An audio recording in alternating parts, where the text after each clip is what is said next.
Okay, so as I've been working with you over the past few weeks, I've noticed that when we're answering our questions, we're still not showing our work, so to speak, out here to the side.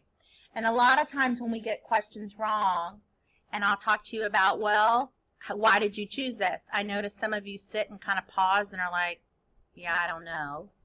Or some of you will give the reason for it, but realize that's not correct, right?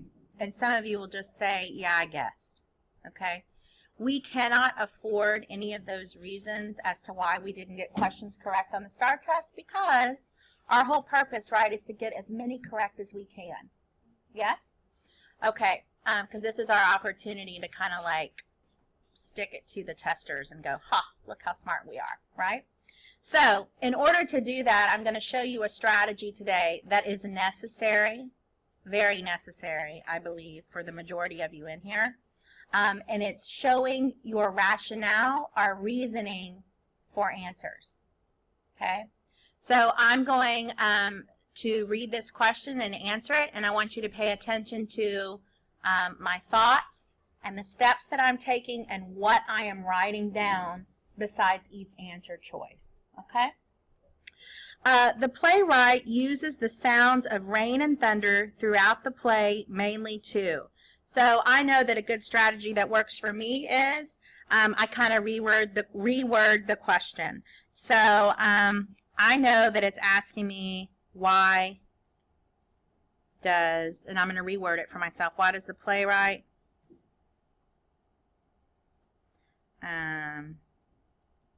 use sound of rain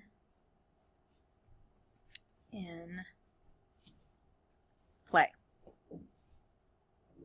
And it might be kind of close, but it helps me, right, to put it into my own words. So the first thing that I'm going to do is, and I've already done this work, the first thing that I'm going to do is I'm going to go find the sound of the rain and thunder in the passage. So it's here. I noticed that it is here. I noticed that it is here and here. And here we are again. Rain falls softly now. So it's important that I know where it is, because that's what they're asking me about. They're asking me why he uses it. So the first one is to inform the audience of the progress of the storm. So I'm going to look back here, and I noticed that in the beginning, rain can be heard hitting the roof. So that's kind of heavy, right? The next thing, and I'm going to also read about the line right after it. Erica just says no reception at all. Okay?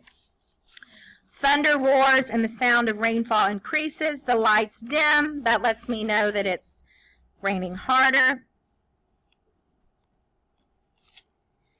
Rain is still pouring. Long time raining. I'm noticing here, Erica said, can you stop trying to play that thing? Has nothing to do with the rain. She opens the door just as loud of a crash of thunder is heard overhead. Still thundering.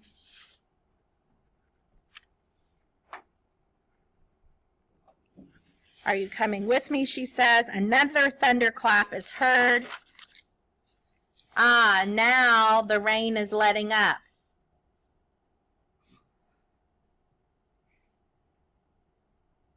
And then he said, how long has Dad been gone?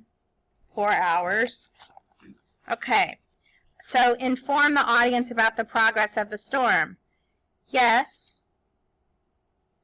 I could tell how the rain got stronger, thundered, and then let up. That is a possibility. I think this might be correct, but I'm not going to stop there just because I have reasoning. because I think it's correct doesn't mean that I'm hunting for evidence to prove it correct. I'm just hunting for evidence for all of these, whether they're correct or not. Okay, and I have to prove and state my rationale for each answer choice.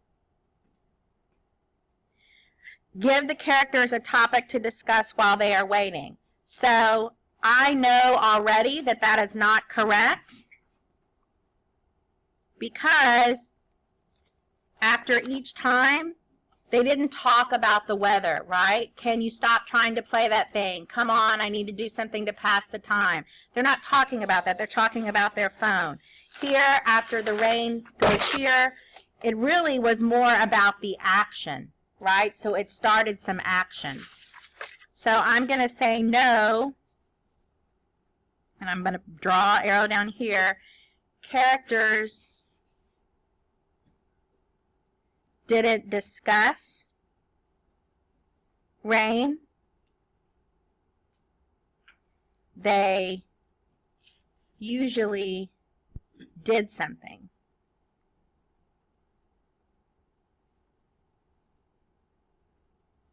Okay. Help the audience understand the character's changing relationship.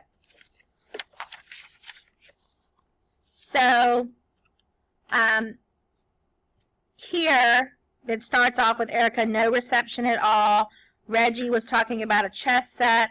I can't text, I can't call, and no internet. I could be nominated for a Nobel Prize and have no way of knowing it. I know from this and from other parts in the play that it wasn't about their changing relationship, right? It didn't help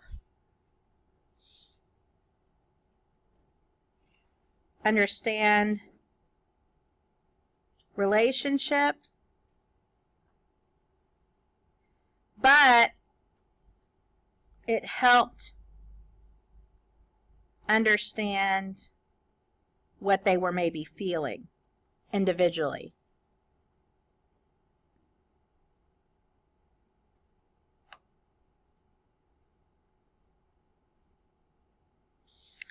Hint at how the characters will resolve their conflict. So I would say, so their conflict was they couldn't get in touch with their dad. It didn't ever give us a hint. Like a hint is something that'll give you a clue to how they're going to do it. So it didn't do that, right? It just said another thunderclap is heard, the lights dim. The rain maybe influenced how they were going to solve their conflict. So influencing is different, right? It may be, how long has Dad been gone? Erica said 4 hours. Reggie said that creek is really high. Erica said, sit down, Reggie. This did not start them talking about how they would solve finding their dad, right? It didn't do anything for the characters. So the rain and thunder didn't give a clues, because that's what a hint is, right? Didn't give clues to how things were solved. It influenced action. Okay, so when I look back at my reasoning, give the characters a topic to discuss, I said no, it influenced their action instead. Help the audience understand the characters' changing relationship, no, it had nothing to do with the relationship. It didn't support my understanding of their relationship. Hinted how the characters will resolve their conflict, no, it didn't give me a clue as to what they were going to do. So the best answer, and using my rationale, it did inform the audience about the progress of the storm. It kind of set a context for understanding their actions, okay? So notice, when I went through and I reasoned through my answers, I wrote out my rationale to the side. There was a lot of deep thinking there. It's too much for me to hold in my head, especially when I've been testing for 2 hours, right? Or especially when I'm nervous.